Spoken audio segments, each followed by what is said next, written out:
All right, so today we are working on my daughter's 2007 BMW 328xi, which has overall been a great car.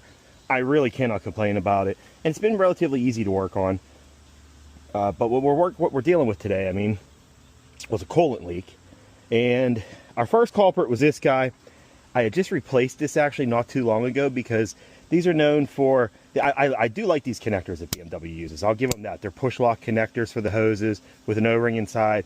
I do like that. However, the plastic does get brittle over time and will break on you, which is kind of a pain in the butt. But that's what happened on our old one. And the one that I replaced it with here actually had a broken, let's pop this little clip up. And this little piece inside of here, I kind of shoved it back in there, but there it goes. This little guy broke off. And what this does is it actually holds the O-ring in place, which now the O-ring popped off whenever I took this apart. So this thing was leaking just like crazy. So I had to go pick up a new one of these, which I should have taken this one back because I'm sure it's under warranty, but whatever.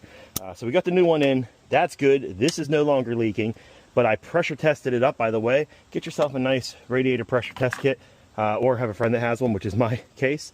But it's a great tool to use whenever you're trying to find a leak, because you'll pressurize it up and you'll actually hear it leaking out. Well, my second leak I found was actually on, and this is another common spot, this coolant hose that goes into the oil housing there and into the head, I believe.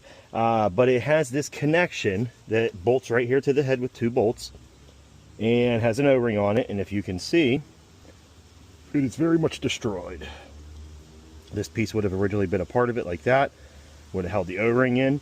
So I ordered the new one of this. This is actually, it's actually an updated version now, so it'll have a aluminum, I think it's like a billet or whatever, aluminum style plug that you actually put a regular hose clamp on. So I did have to cut this off in order to get the hose off of it, and we'll put that onto the new one, and she'll be back in business. So just like that, we're back, and if you need this part, it is 926905, the Dorman part. But boy, look how nice this is. I was not expecting that quality out of it.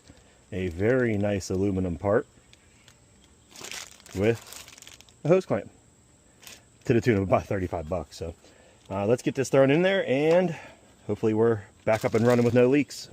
All right, just like that, we got the new part in. Looks really nice on this old beat up motor, but nice clamp too. They gave me a very high quality for 35 bucks. Glad they gave me that, not one of them cheesy ones that strips out easy. So we got a new hose on. We got a new, whatever that adapter connector is. We got our vacuum pulled. We got it up to 10 PSI, and we're going to leave it there and sit for 5 or 10 minutes and make sure it doesn't drop down at all. If it does, we pump it back up and try to find the next leak.